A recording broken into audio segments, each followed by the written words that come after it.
I got it in first. That's right. You can't do that joke. That's all right, old man. Right.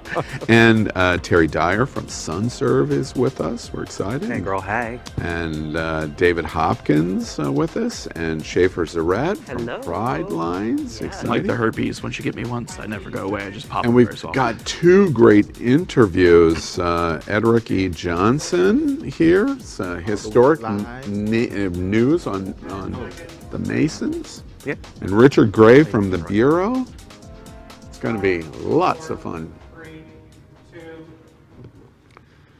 Well, welcome to Queer News Tonight, the world's first and only LGBTQ daily evening news. It's time to queer up the news.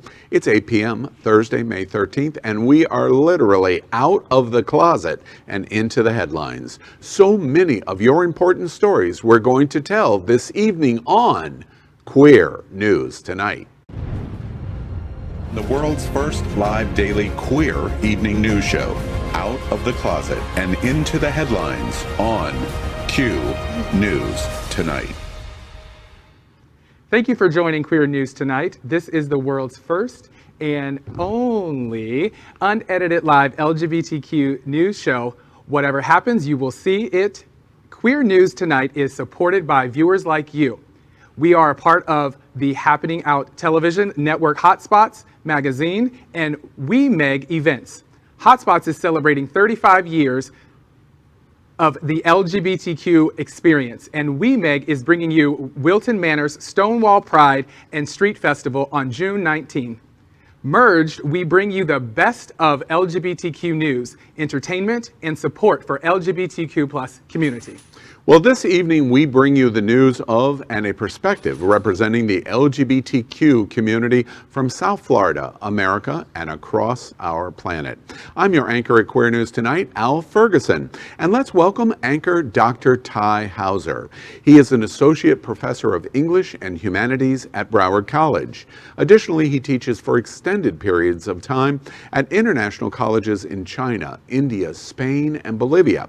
He also serves as our progressive college professor host on Happening Out Television Network's discussion and debate show, Gay Town Hall, live every Thursday night at 8 p.m. Good evening, Ty. Good evening, Al. It's good to be back. Let's welcome anchor Terry Dyer. He is the Director of Development for SunServe, a model social service agency serving the LGBTQ community with compassionate and progressive care. He is also the author of Diaries, Letters to a Gay Black Boy, an inspiring conversation and authentic, raw, and emotional look into his life, all motivated by homosexuality, race, family, and love. Good evening to my future husband, Terry Dyer. Thanks so much for that introduction, Ty. Good evening, everyone. Let's welcome anchor Schaefer Zarette. She is a trans activist, panel speaker, and development professional. She is now drawing from those experiences in her new role as the Director of Development of Pride Lines, South Florida's oldest direct services agency for LGBTQ people and grassroots 5013C nonprofit for LGBTQ youth and their allies. Good evening, Schaefer. Good evening, Terry. And let's welcome anchor David Hopkins. He is well known here in LGBTQ South Florida as an officer for Lambda Men's Brotherhood, a nonprofit organization focused on building a legacy of gay philanthropy with the mission to identify and help fund critical needs in our community through social and fundraising events. They have raised and donated grants to local and national nonprofit organizations that serve vital needs in our community. Good evening, David. Good evening, everybody. And a good way to donate to a lot of charities, including Lambda Men's Brotherhood, is through smile.amazon.com, so you donate when you're shopping. We are the reporters for Queer News Tonight, and this evening we begin with the queer headlines. The LGBTQ community in South Florida and across America is diverse. Our community across the world is vast. And here are the bullet points of the queer news for today, Thursday, May 13th. Well, this evening we bring you the news, as we've indicated, from all across the world. We begin with breaking queer news. This afternoon, Thursday, May 13th, the the CDC updated their guidance on mask mandates. Masks have been a political football started by former President Donald Trump since spring of 2020 as the COVID-19 pandemic death tolls started to rise. The science and medical community identified that the most effective control of COVID-19 spread was the use of a mask. The politics of use of a mask have continued throughout 2021. This afternoon, the CDC changed recommendations, suggesting that use of a mask was not necessary if you were fully vaccinated. Statistics show that vaccines have less than a 1/1000% risk of breakthrough infections. This is a dramatic change in CDC protocol, and the recommendation change applied to both inside and outside mask use. The CDC continues to recommend wearing a mask for those who are not vaccinated. There were some exceptions for no mask use, including healthcare, local mandates, and other notes. But this is certainly the most important moment in the pandemic in terms of some change towards normalcy. To provide an exclamation to that point, both President Biden and Vice President Harris appeared today in press conferences with no mask. I, for one, will be wearing my mask because I do a lot better when my face is covered. Yay. I feel like the anti-maskers and the people who won't wear the mask, it's going to be like the Darwin Awards. You know, it's definitely going to change the political landscape when people start dying for politics instead of getting a vaccine or wearing a mask. And there's also no way for us to really know who has been vaccinated or not vaccinated. So I think, like you said, it's just safer just to keep your mask on for now. My cousin proposed that everyone wear a lanyard with their vaccine card on it. I'm glad I had mine laminated. Yeah. Vaccine passports are really going to be the issue, and we're going to be talking about this over the next 6 months a lot. But at the end of the day, the CDC's underlying message, I think, here is if you choose not to get vaccinated or be fully vaccinated, that's up to you. Everyone else, you can feel comfortable because your risk is so low, it's not even worth discussing. If you're out without a mask and you're not vaccinated, you're taking on the risk, and we are going to start to make decisions of going, well, that was your choice, and that was your choice. Right. And that's what I think happens today. Very, very big news. Next, let's queer up entertainment. And of course, the entertainment news today is Ellen's show just got canceled, and Twitter has a lot to say about it. Watch this. Susan, I'm gay.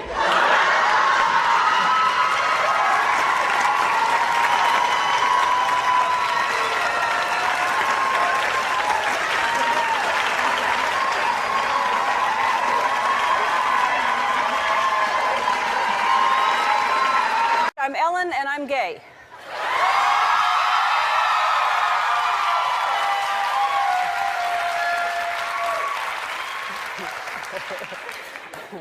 "20 years ago, I said that. It was a much bigger deal then." Two very historic moments. Ellen's show has just got canceled, and Twitter, as we said, has a lot to say about it. America's most iconic LGBTQ voice of this millennia calls it quits. Or was she canceled? Well, we probably are never going to really know, but what we did know was it was only a matter of time. Ellen DeGeneres just announced that the upcoming 19th season of her once-hit daytime talk show will be her last. In a statement to The Hollywood Reporter, DeGeneres said, quote, "When you're a creative person, you constantly need to be challenged. And as great as this show is, and as fun as it is, it's just not a challenge anymore. I was going to stop after season 16. That was going to be my last season, and they wanted to sign me on for 4 more years, and I said I'd sign for maybe 1. They were saying there was no way to sign for 1. We can't do that with the affiliates and the stations needing more of a commitment. So we settled on 3 more years, and I knew that that would be my last. That's been my plan all along." And everybody kept saying when I signed, you know, that's going to be 19, and don't you want to just go for 20? It's a good number. Well, so is 19, end quote. We're sure that it has nothing to do with ratings tumbling after her summer of scandal last year that included allegations of toxic workplace bullying and harassment. DeGeneres reportedly told staff about her decision to end the show just yesterday. Next, she will sit down with her daytime predecessor, Oprah Winfrey, to discuss things in more detail on tomorrow's episode of Ellen. Twitter has had more than 100,000 related post comments, and so many were, well, let's say, not the nicest of comments. However, there is absolutely no doubt that Ellen's effect on American pulp culture, and especially the representation of the LGBTQ plus culture, was propelled unlike any personality of the last 20 years. Now we can finally be kind to one another and actually mean it. Oh. And actually walk the walk and talk the talk. I am so glad to see this chapter close for her. Yeah, great. The toxic behavior, the who she is as a person, which had no relation to who she was on the show. I just think, you know, it's time for her to walk away from this and take her money with her. I can't wait to see Oprah. Like, I hope Oprah does the whole reversal and takes over the interview and gets her to like cry and tell the truth. She was very important and very visible for the community, but you're not above reproach. Like, you need to respect the community that has supported you, that you're a part of, not treat people like crap. And this is it. Republicans, this is what cancel culture actually is. If this was actually a case of the show just ending contract, I think it would have been announced and promoted beforehand, not just suddenly sprung on an episode. It would have been sort of like her last hurrah. There would have been celebratory actions, but the abruptness that this is happening, I think it's absolutely a direct impact of what happened with her last year. You know, and as I said at the top of the story, I don't think we're ever going to really truly know what that answer was. But two observation notes that I have is, first, that this is a reflection of, first, to your point, she's going to have the entire 19th season to celebrate in all kinds of different ways. So we're going to get to see that starting in the fall when she launches this final year.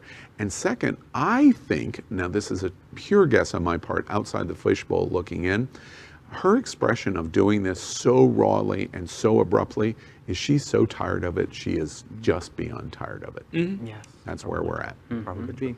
Next, let's queer up gay culture. Colton Underwood was blackmailed into coming out with gay spa pics. If you have them, send them to me. The Bachelor star Colton Underwood made waves when he unexpectedly came out as gay earlier this year. The 29-year-old former football player said, quote, "I've ran from myself for a long time. I've hated myself for a long time. I'm gay," end quote. And in yesterday's Variety, Underwood reveals he was blackmailed into coming out. He said, quote, "I'll just say it. At one point during my rock bottom and spiral was getting blackmailed. Nobody knows I was blackmailed," end quote. Underwood reveals he went to a gay spa sometime last year. After that visit, he received an anonymous email, which Variety reviewed, saying nude photos at the venue had been taken. The email then threatened to out him to the press. Underwood forwarded the email to his publicist, Alex Spieler, and that forced him to be honest about his sexual orientation. Yeah, I want to see him being a rock hard bottom at a spa. Oh, I'm sorry. This is terrible. I actually recently called somebody on Facebook locally who was doing this to people in our community, going to Club Orlando or Club Fort Lauderdale and different venues like that, secretly recording and then posting them in Facebook Messenger groups and things like that, and threatening to, you know, people who are well known in the community, threatening to tell them if they didn't, you know, put out again. I don't like Colton Underwood. I think he's lived a lot of privilege, but this is a terrible thing to happen to anyone. Does anyone, well, I won't even ask it as a question. I'll just say, you know, it's a shame to me that your celebrity comes at this cost. He was caught in a situation that was highly embarrassing to him. First off, he's not living his authentic experience. That's why he's living in the closet. He's a football player. He felt pressure. Nobody's walking in his shoes, so he gets to decide how he's going to live his life. And second, when he is trying to find a way to live his life and go to a bathhouse, to even get comfortable enough being the bachelor to go to a bathhouse, this is how somebody in our community would treat them. And at what point you must ask yourself, does celebrity automatically mean that you can be subjected to this kind of outing situation? And worse, the outing situation is from our own community. Yeah. Right. It's painful. That's This the worst. story is painful to me. Yeah. I hate outing. That's why I don't like Perez Hilton. And yeah. We continue queering up gay culture. NoRal Apparel gives body positivity for 2021 SS Swimwear. At Queer News Tonight, we bring you gay culture in authors, books, painters, artists, photographers, and more. Last week, when we introduced the new summer swimsuit lines of Andrew Christian, Nasty Pig, and other designers, many of you discussed body positivity issues with our report. So to accomplish that, we bring you NoRal's 2021 SS Swimwear line, and it's all about body positivity. NoRal Apparel is a menswear apparel brand that creatively integrates bold fabrication, individuality, and elements from our endless pop culture. The brand's focus for 2021 is centered around body positivity. After a year of fashion show pandemic postponement, NoRal Apparel debuted its first men's swim, exotic, and ready-to-wear plus-size collection at Big Boy Pride. You can see the full collection at noralapparel.com and social media pages of Ron Duane or Big Boy Pride. I love to see this inclusion in the community. I love to see the positivity. There's so much pressure to look like an Andrew Christian model, and now let's embrace all of our bodies as we're going into summer. It's just beautiful to see a designer take it into his own hands. I have been sort of suffering a body shame thing for most of my life, and I love this inclusion as well, but some of those designs are just horrendous. I look like I'd ate an Andrew Christian model, but I'd still You know, it's very funny to me. First off, I'm ashamed that I didn't know that there was a Big Boy Pride and a Pride event for this. The dirty little secret in our community for a long, long time is frequently, and I've heard this repeatedly, you must be, you know, Power Infinity has identified this in terms of people of color, you must be white, you must be muscular, you must be blonde, you must be blue-eyed. Well, the LGBTQ community, first off, is not all white men. And so our community embraces diversity right from the very start, and we contradict our diversity right from the very start. Trans, queer, people of color, women, queer identity, bisexuals. Half of our community is bisexuals. So I love this story right along with you because it's one of countless examples that we need to tell the story better of. We are a diverse community, and embracement of diverse community makes us a better community. Yeah, in my I opinion. agree. I think representation is also incredibly important, and with everything that we've been through in 2020, we need more of that. No. we definitely need more of that. Now let's queer up politics. Caitlyn Jenner busted in bizarre lie after county records show she voted in last election after all. Yesterday, we reported on Queer News Tonight that apparently no one wants to vote for Caitlyn Jenner for governor. A major new poll shows only 6% of voters in California say they would consider voting for her. Not because she's trans, but because, well, they don't like her. Yeah. We also reported her comments that she did not vote for Donald Trump in November because she was golfing. Today, we report the bizarreness of Jenner continues to get more bizarre. Why? Because California gubernatorial candidate Caitlyn Jenner may have lied yesterday when she said that she didn't even vote in the 2020 election because she was too busy golfing that day. Records from LA County, where her Malibu home is located, show that she actually did cast a ballot last year. Now her campaign is refusing to discuss the discrepancy. She said on Fox News last week, quote, "I didn't even vote. I just wound up going to play golf and I said, I'm not doing that," end quote. Then Bash of Fox asked Jenner how she could expect voters to get excited about her campaign when she didn't even vote. But she just joked in response, quote, "Because I'm cute and adorable," end quote. Number one, that's not true. But number two, she's taking the Republican playbook. She's taking it right from Trump. I'm just not going to talk about it. Yes. I'm going to tell you a blatant lie. Oh, I I'm hadn't thought about that. I'm going to be proven wrong, and then I'm just not going to talk about it. And she's failing miserably, 6%. I mean, she's not even polling high, and she continues to embarrass herself and just reflect poorly on the community. It's a disgrace, and to the trans community, it's just a continuation of her lack of support. I'm curious to that point, Schaefer.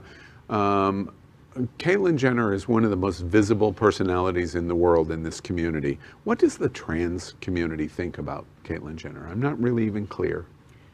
Caitlyn Jenner doesn't represent the trans community, isn't in touch with the needs and the lived experience of my trans brothers and sisters at all. It's purely based in privilege. It's purely coming from a place of, well, someone told me I should run for governor, so I'm just gonna do it. And it doesn't show anything other than she's trying to follow a playbook and she's failing miserably. And we need to elevate other voices that are really doing great work in the trans community, and that is not Caitlyn Jenner. Yeah, that's really interesting. And I remind everyone, we have a cabinet secretary at transportation. We have an assistant cabinet secretary at HHS who is trans. We have a billionaire trans business person that lives in Nashville that is saying, you could force my entire life and business out of Tennessee if you continue to be so anti-LGBT. There are really positive voices out there. The Kardashian clan is not one of those. And the privileged voices. life they continue to live. Exactly. Yes. Next week, we're up the road to Stonewall. YouTube and the Trevor Project will co-host 2 global live stream events for Pride Month. YouTube and the Trevor Project, the world's largest suicide prevention and crisis intervention organization for LGBTQ youth, will host 2 global live stream events in June to raise money and awareness for the Trevor Project's various initiatives. The events take place during a time when most Pride celebrations are either being canceled or held virtually due to the COVID-19 pandemic. But raising money for suicide prevention efforts assisting LGBTQ youth allows people to put their pride into action by supporting a worthy cause.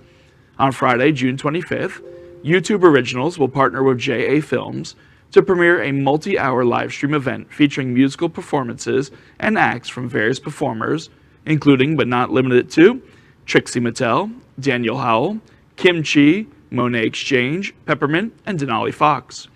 Viewers will be encouraged to donate to the Trevor Project via YouTube's donate feature on the live stream. The second event is a live Minecraft competition that'll stream on YouTube Gaming at a yet-to-be-determined date. Competitors will be asked to donate to the Trevor Project via a donation link. More details about the Minecraft competition will be announced in the coming weeks. As a video game nerd, I'm so excited about the Minecraft competition. And funny enough, Angina from RuPaul's Drag Race and Detox are both gaming streamers as well.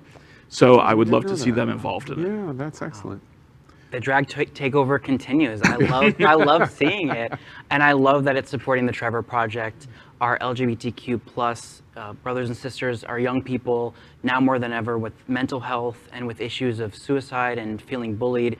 Their work really meets youth where they are, and I love to see it supported in a fun way to raise money that's much needed. Mm-hmm. I think it's also incredibly important to continue getting the message out there with folks like folks from the RuPaul's Drag Race that have a big following and a platform. I think that's so incredibly crucial to the movement of our community. You know, just today, this will shock you. Schaefer, you are very critical at Pride Lines in terms of standing up for youth. You, Terry, at Sunserve, the same. I mentioned to a friend of mine, gay friend of mine today, that we were doing this story about the Trevor Project, and their question was, what's the Trevor Project? Wow. In our community, and it made me wonder how many people in our own community do not know the valuable work that organizations like Pride Lines and Sunserve and the Trevor Project do for our own community. It really surprised me. Well, now we are going to queer up South Florida gay news. South Florida queer Asians speak out about discrimination and injustice. Our LGBTQ news partner, South Florida Gay News, reports today about the plight of queer Asian discrimination and injustice here in South Florida and across America. Of the more than 4.6 million people who live in Miami-Dade and Broward counties, less than 120,000 identify as Asian, according to the U.S. Census Bureau. So few Pacific Islanders live in the Miami area, the census doesn't even register an actual number, just a, quote, a value greater than zero, end quote. Whew, that's a harsh label. And according to the Williams Institute, a UCLA School of Law study reports that only 2.8% of AAPI, Asian American Pacific Islander adults, identify as LGBTQ. Dr. S. Kimberly Liu, LGBTQ co-founder of the NAAAP Pride, said, quote, the Asian community in South Florida already is small enough. Now you add LGBTQ on top of that, and it feels very, very isolating, and it's hard sometimes to talk about the issues that we go through, end quote. Much of the last year has focused on the discrimination Asian and Pacific region Americans have largely experienced because of the COVID-19 pandemic and its discrimination response by the president's China flu, we remember. Be sure to read the entire article on the effects it has on the LGBTQ community in this brand new South Florida Gay News story. South Florida Gay News is on stands starting today. We cast a wide net with our LGBTQ plus acronym, and what we realize more and more with stories like this, the importance of really continuing to dig deeper than just the wide umbrella that it casts in our community so that we can identify voices that are missing out or being heard, underrepresented, and who really are suffering. Yeah. Well, there are cultural differences too between how we all experience our place in the LGBTQ community. Sure, we can say we are a community, but my experience as a privileged white boy is much different, right, than someone's experience who grows up in a more toxic culture. Yeah, that's where we're at. Well, interesting article. We encourage you, pick up South Florida Gay News. It's quite valuable. Tonight, we bring you a special interview with Ederick E. Johnson. At 3 p.m. this Sunday here at Sunshine Cathedral, a historic installation ceremony will take place. You see, Ederick E. Johnson has been elected as the youngest and first openly gay worshipful master in PHO Masonic history. This will be the Masonic installation for a new era lodge. If you have never been to one of these types of services, you don't want to miss it. It promises to introduce the LGBTQ community to get a glimpse of something most people will never see. The event is about Masons, Eastern Stars, Black church worship, and an intersection of gay history in the making. Queer News Tonight is following this history as it has the making of a moment in time. The ceremony will be hosted by Reverend Dr. Darrell Watkins of Sunshine Cathedral.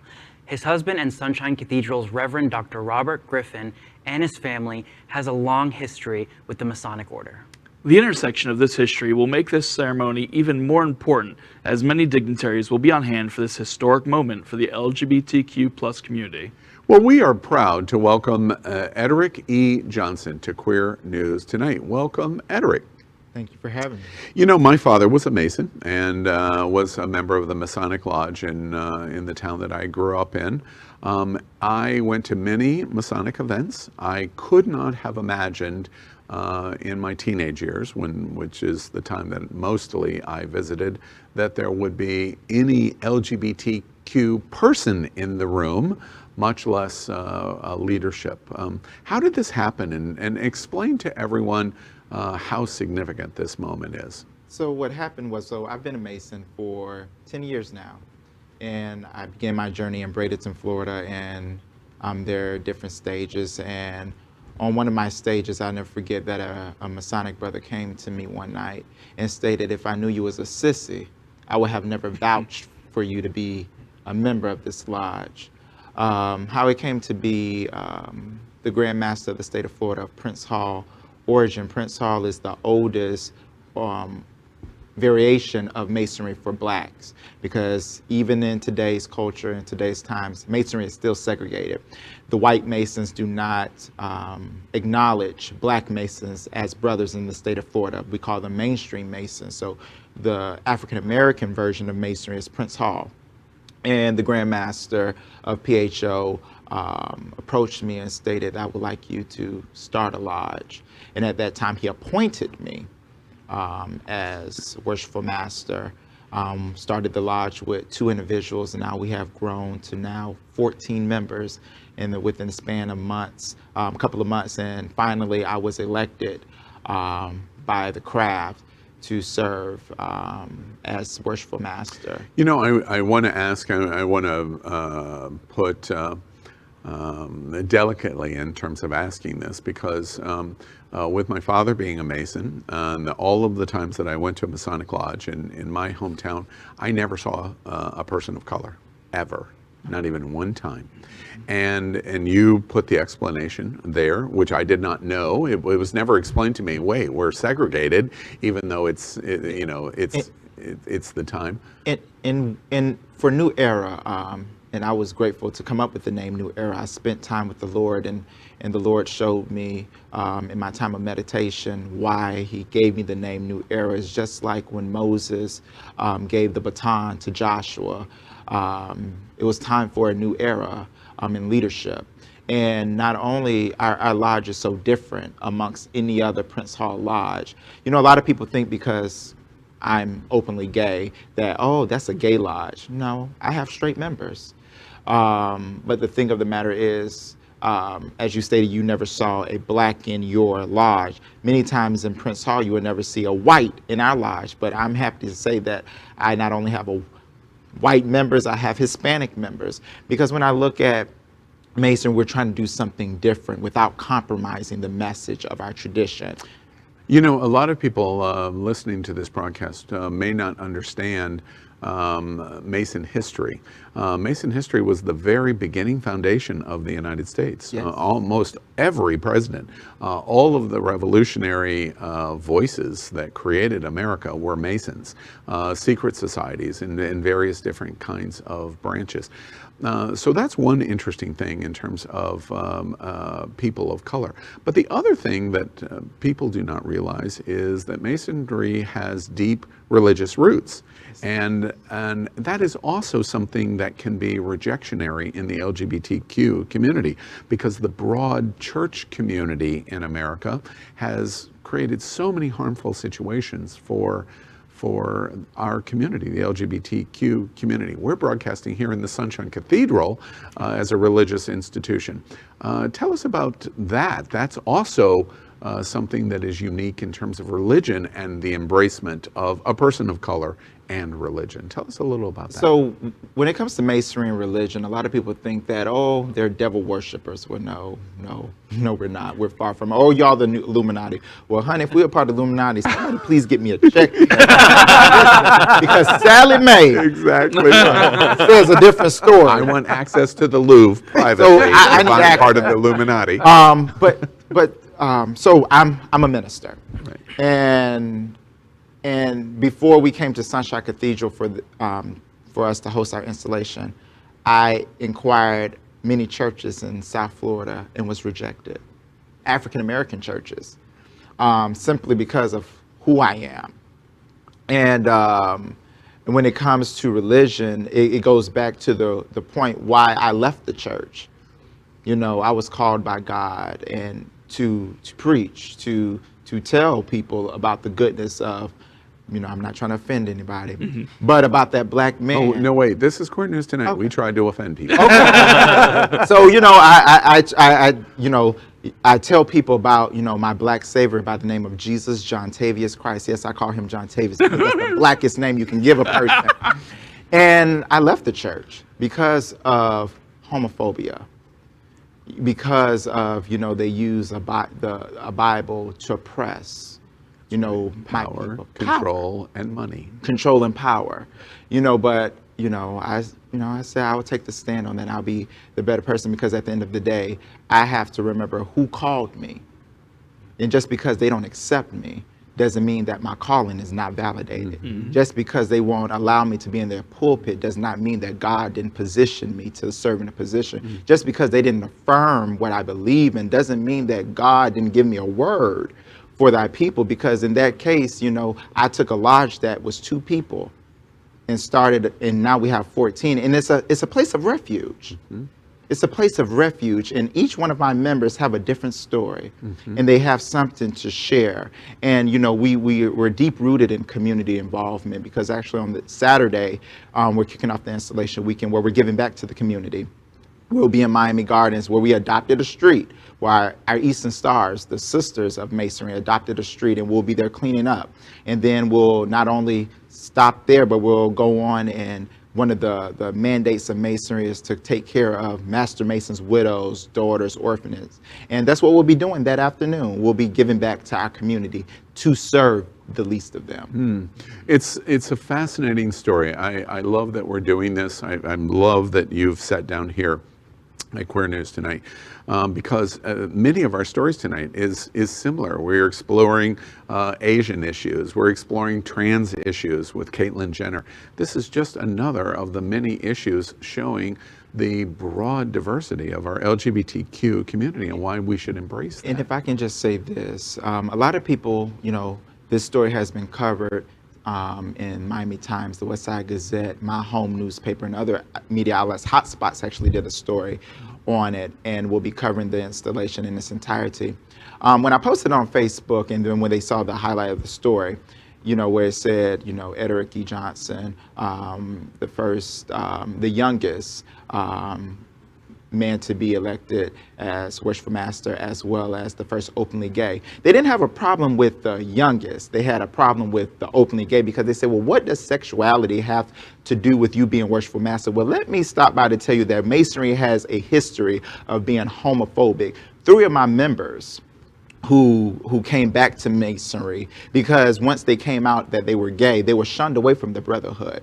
So it's not to say that, you know, we're trying to, you know, to make something out. No, this is big, because it's history, because throughout the years ago, I couldn't do what I'm doing. I couldn't lead and be elected to serve in this position because I'm gay. And if I would have told them when I became a Mason that I was openly gay, that I was gay, I would have even made it through the door. So it goes to show you that we still have a lot to do, that people didn't have a problem with me being young, but you know, but the problem with that I am boasting about being the first openly gay. But I then point the thing too with our past president, President Obama.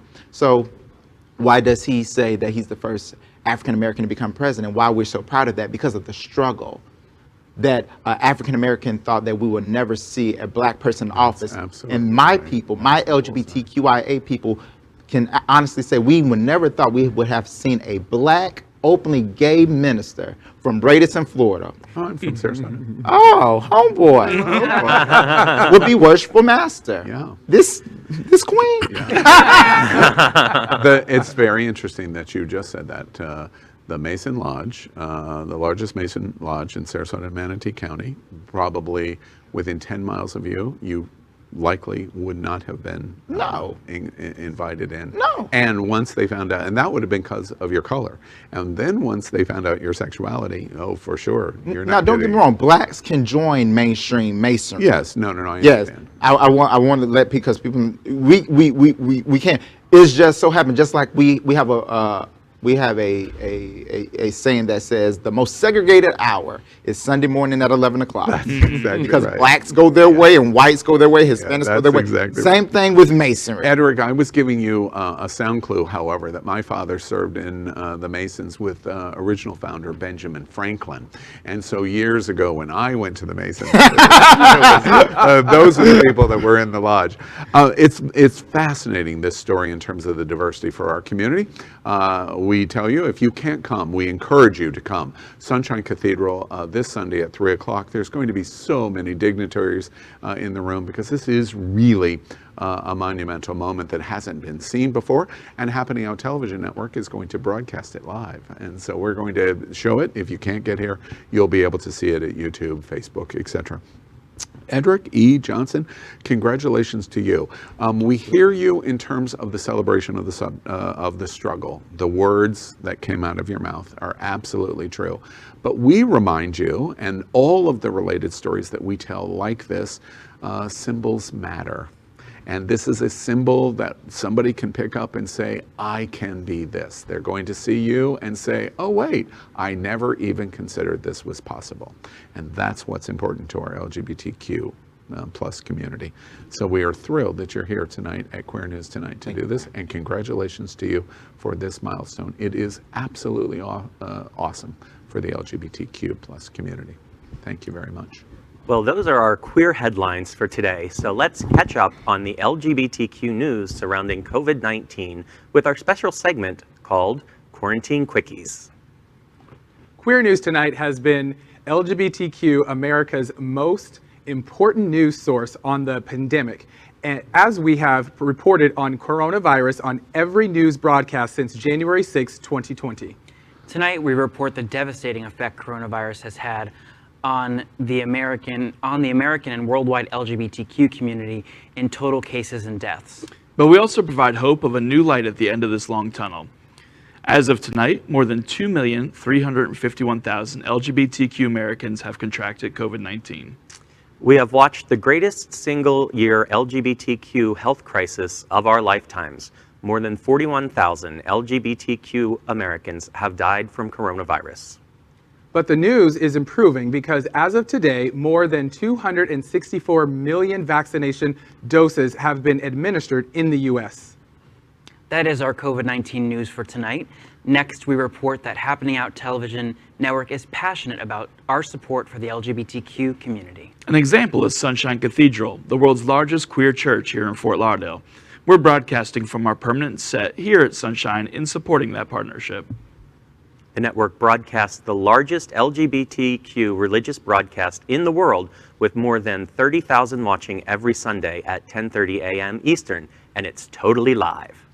We encourage you to tune in. Our campaign of sponsorship proudly supports Sunshine Cathedral is my queer church. Watch this.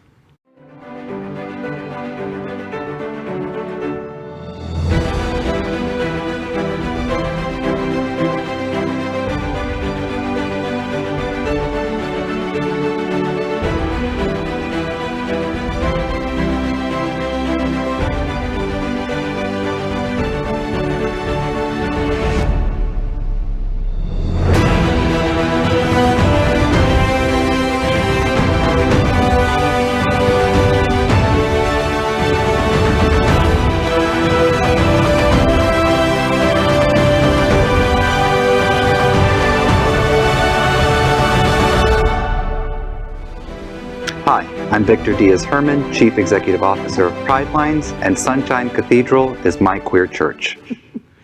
We'd also like to thank our set designer, Concepto Modern Living here in Fort Lauderdale, for making this set in this amazing queer church square possible. Finally, we thank Queer News Tonight's hotel sponsor, Best Western I-95 Fort Lauderdale. This is the closest and best choice to the famous Wilton Drive, and our hosts and guests stay at this LGBTQ ally partner. We encourage you to stay here when visiting South Florida.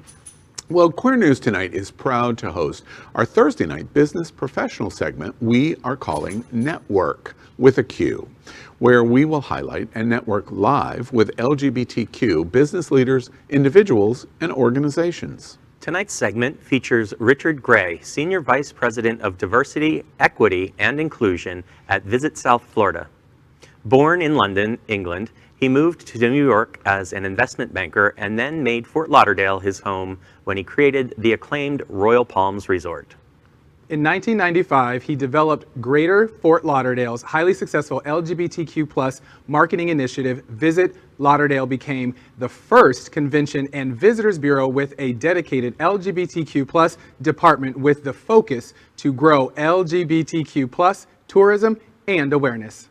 An inductee in the International Gay and Lesbian Travel Association's Hall of Fame, a Fort Lauderdale hometown hero, and a recipient of the Gay Plus Award for Achievement from MTV Logo, he is passionate about all aspects of travel and has been interviewed on all the major TV networks in the U.S. Under his leadership, Visit Lauderdale launched the groundbreaking Celebrate You campaign in 2020, featuring disabled, plus-size, non-binary, trans, gay, lesbian, straight, and dressed in drag, as well as adding black and brown to the pride colors to show their commitment and belief.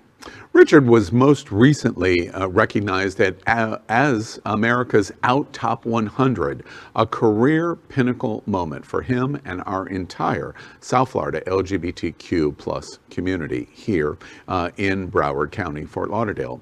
Here to tell us more, let's please welcome the Senior Vice President of Diversity, Equity, and Inclusion at Visit Fort Lauderdale, Richard Gray, to NetWERQ here on Queer News Tonight. Good evening, Richard. Good evening. I had difficulty getting equity out of my nose. I don't know why. Oh, wait, I do know. Well, let's start off. Good to see you again. Of course, recognized at Out Magazine. What an achievement that was in coming out, listing you in the top 100. Some of those people listed in that are like actor and director Joe Montello and Tim Cook. Ever heard of him? The CEO of Apple, journalist Rachel Maddow, to name a few. What did that feel like when you got that recognition? I don't even remember anyone ever in that slot of Out 100 in tourism before. Maybe there has been, but I don't remember it. I think I was maybe the first. The first, okay. Deservedly. That was called a mic drop, everyone. I want to make sure Richard was clear. That was a mic drop. But how did it feel to you? It felt weird, to be honest with you. I've been in this platform for 30 years. And, you know, when they started the Out 100, you know, I'd look at all these incredible celebrities and amazing people that, you know, are iconic, and what they were doing. I was so proud. But I never, ever dreamed that, you know, I would be one of them. It was kind of a weird feeling, but then I was really proud of myself. And yeah, you should wish be. my family were around to see it. But Richard, I have to remind you, and I always tease Richard about this, we're in the Deep South, and that accent just doesn't seem to be quite appropriate here in the Deep South, does it? You're never going to get rid of that, I guess. No, I think it's quite lovely. And Yeah, like lovely. Exactly, all right. Before you say anything, I have to say something. I collect shoes and I collect glasses. So I have lots of reading glasses, and I don't have an orange pair. Oh. So now I'm going to get myself You do. Absolutely do. I need that Absolutely. for my collection. Well, we've reported on the Visit Fort Lauderdale and the Bureau so many times. For viewers that you don't know, Broward County, Fort Lauderdale is the top LGBT visitor destination promotion organization in the entire world. That is not being boastful. In the entire world, not only in terms of budget, but in terms of the traffic of the county, it's all led by Richard. It's just incredible, the visibility that our community here in South Florida has. I always make the joke, is it Miami-Dade County or is it Broward County, Fort Lauderdale?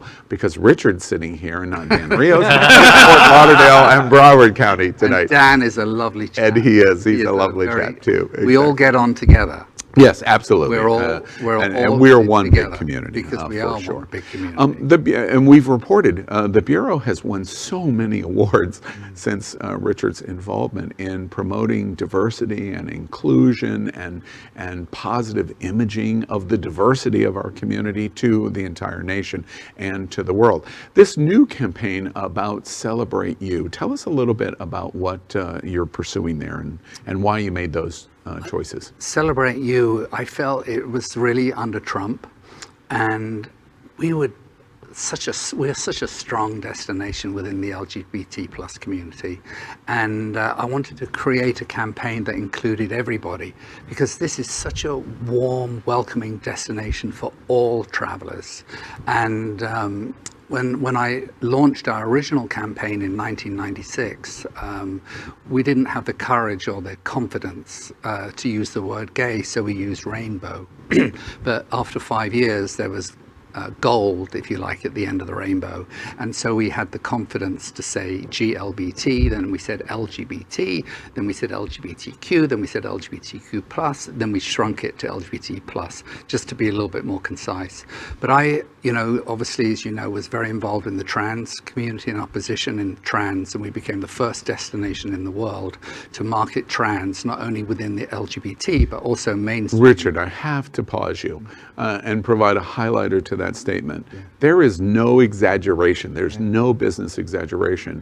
Visit Fort Lauderdale is the first tourism organization on this planet to embrace trans in their marketing advertising long before. Trans is the #1 story in the world today. We did it pre-Caitlyn Jenner. Yeah, exactly. Caitlyn Jenner. As Misty Eyes, who's on here frequently, who's actually a transgender rep for the, Misty calls that the dinosaur trans days before Caitlyn Jenner. Exactly. And, you know, before people were openly transgender because there was no visibility, so they were afraid to be.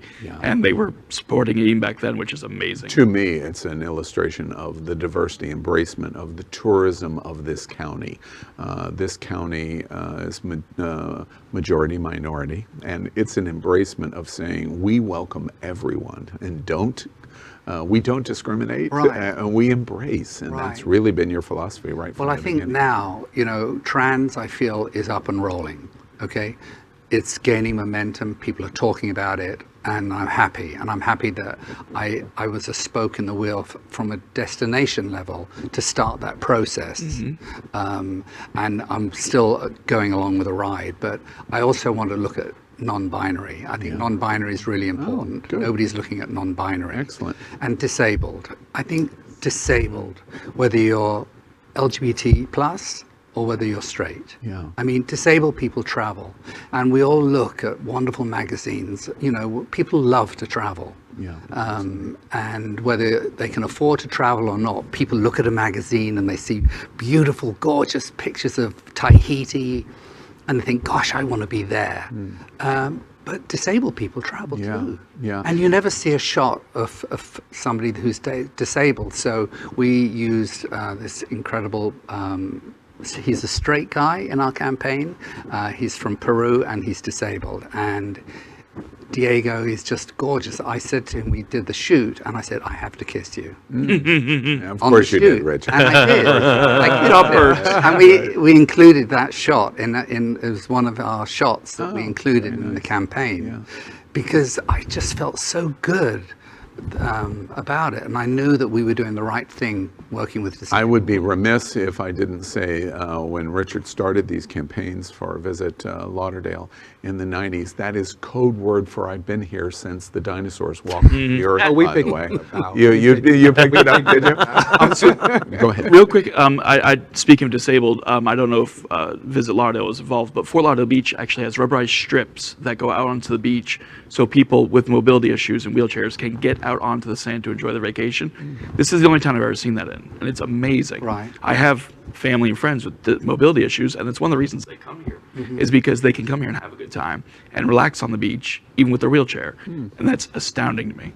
I wanted to bring everyone's attention. I read last week and I saw Visit Lauderdale's announcement of this new tourism brand that's been created for Greater Fort Lauderdale during National Travel and Tourism Week. And we have an example of it. We've pulled that out and we want to show it to you right now. Watch this.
That looks fun. Tell us the inspiration of that. Well, our CEO, Stacey Ritter, who some of you may know, she was a county commissioner, 3-term county commissioner, Broward County mayor, and then she took over from Nikki Grossman as the CEO. So she wanted desperately to rebrand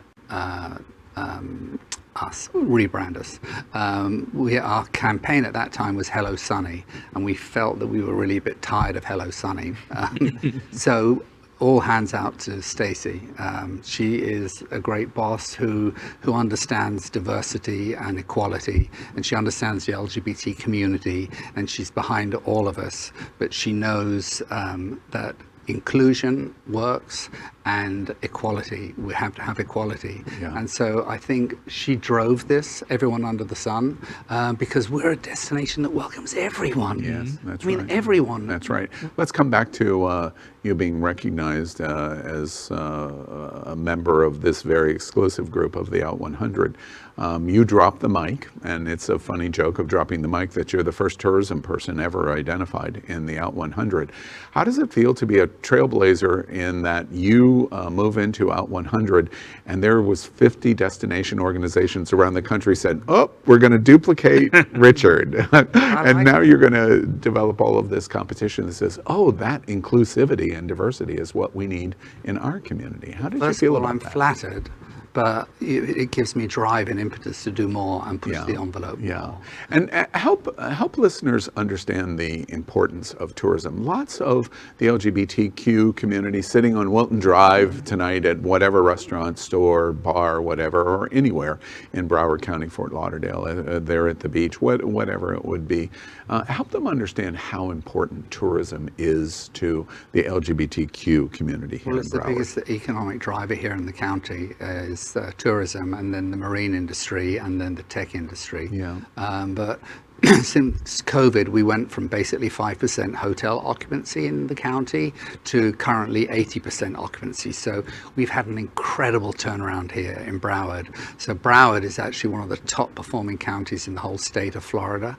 And I honestly attribute that to the diversity and inclusion of this county, how we embrace everybody. Help everyone understand in some of the basic statistics, how much money comes into the county, how does tourism drive? We believe that conservatively, we get about 12% of our tourists are LGBT plus. Which is incredible. Bring in close to $1 billion. $1 billion into from this economy. Wow, on that's tourism. just... Because if you think the money, somebody comes in and let's say they stay at the W Hotel, they go to the Drive, they go to Hunter's, for example, or whatever. They go to Ethos for dinner. I mean, sometimes they need to go and see a doctor. Sometimes they do some dry cleaning. I mean, you know, we forget the sort of money that tourists spend. They spend it everywhere, really. Uber. I mean, so they really support the economy. Yeah. So bathhouses, all kinds of things that we say. Right, exactly. That's the no-go area. That's a no-go. But let's talk about the summer. We're returning to normal. The CDC announces the mask issue in terms of indoors and outdoors. We're starting to see significant return to normalcy. Are you confident about the summer? Are you excited about what we're getting ready to see? First of all, we were taken unawares. So not just the pandemic, but we strategized from a marketing perspective that we would just focus on the drive market. Of course, little did we know what was going to happen, that California, Arizona, all these states would be shut down. Of course, Florida would be open. And so, you know, we did so much better. We didn't expect to get visitation from California and Arizona and those states. Mm-hmm. We thought our focus was going to be Florida, North Carolina, Texas, etc. Mm-hmm. So we did really, really, really well. Mm-hmm. There's absolutely no doubt in my mind that we're going to have a really strong summer. Yeah, and for LGBT, we're talking about all of the big driving events that are going to bring people both in drive market and from all over the country. We interviewed and talked to Floatorama yesterday for June 12th, a kitschy kind of event. It's fabulous. Well, a gay boat parade awesome. On the new. I love, honestly, my favorite, because I love to say the word, is Flock. Yeah, and the Flock Fest. Because it always makes people laugh. It's very funny. You say that. We 2 weekends ago, it was a horrible job, Richard. It was just horrible.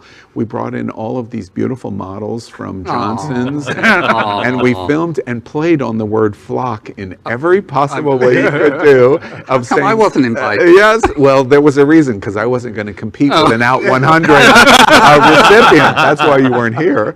And we made the joke in every possible way, and it's aimed at the drive markets for Florida, Tampa Bay, and Orlando to come to Fort Lauderdale in July. It's going to be July 10th, and of course Stonewall Pride, the parade, June 19th. So you're excited about the summer for the community? I actually was in London last week, and when I flew there were 25 people on my plane, and when I flew back on Saturday, there were 15 people. So international travelers from Europe are not coming to the United States until I think next year. Even once Europe sorts itself out through the vaccine and that, then I think you'll see international travelers from Europe come here.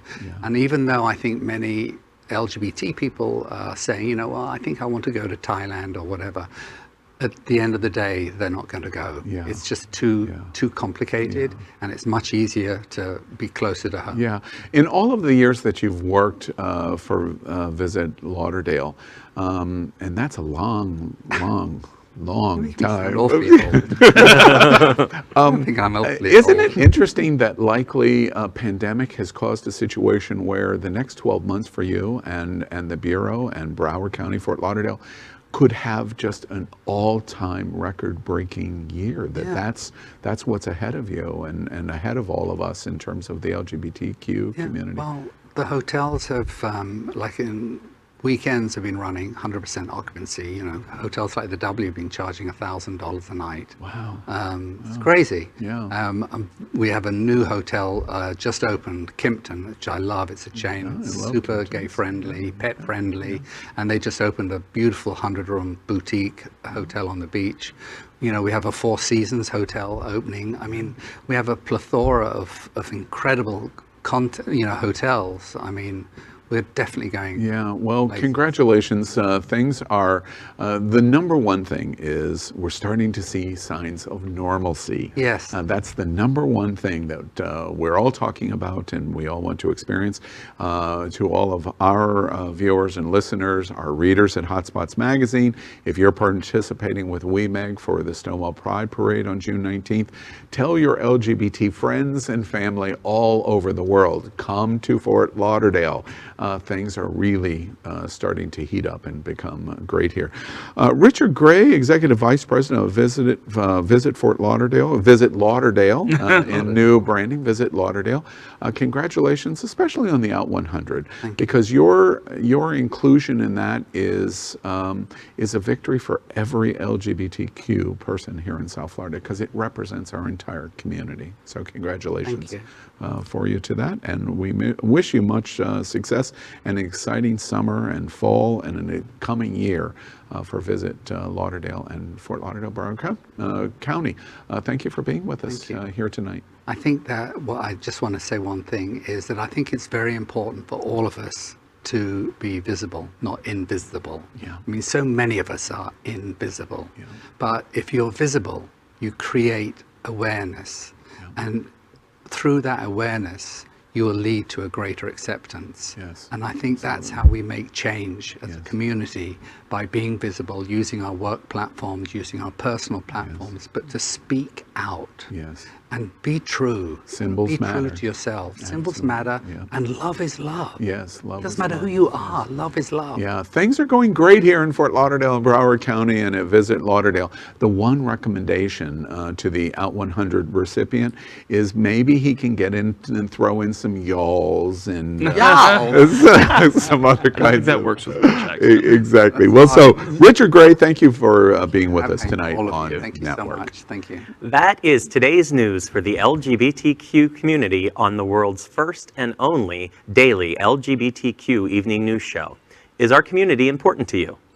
Then help us by liking and subscribing, ring the bell for updates, share this news with your friends and family. Post this broadcast in the many groups you are a member of. Tonight's stories about our community deserve the attention of your family and friends. Queer News Tonight is the only live LGBTQ digital television news in the world that is out of the closet and into the headlines. We need your support. If our community is to grow, we must tell our stories and bring them to the attention of the broader world. This is the only place in the world that tells these LGBTQ+ stories in motion and sound. That is the passion of Happening Out Television Network and Queer News Tonight. I'm your anchor, Al Ferguson, and on behalf of these LGBTQ+ reporters that you've heard from tonight, the anchors of Queer News Tonight, including Dr. Ty Hauser, Terry Dyer, Schaefer Zarette, and David Hopkins. We will see you daily at 8 p.m. Good night.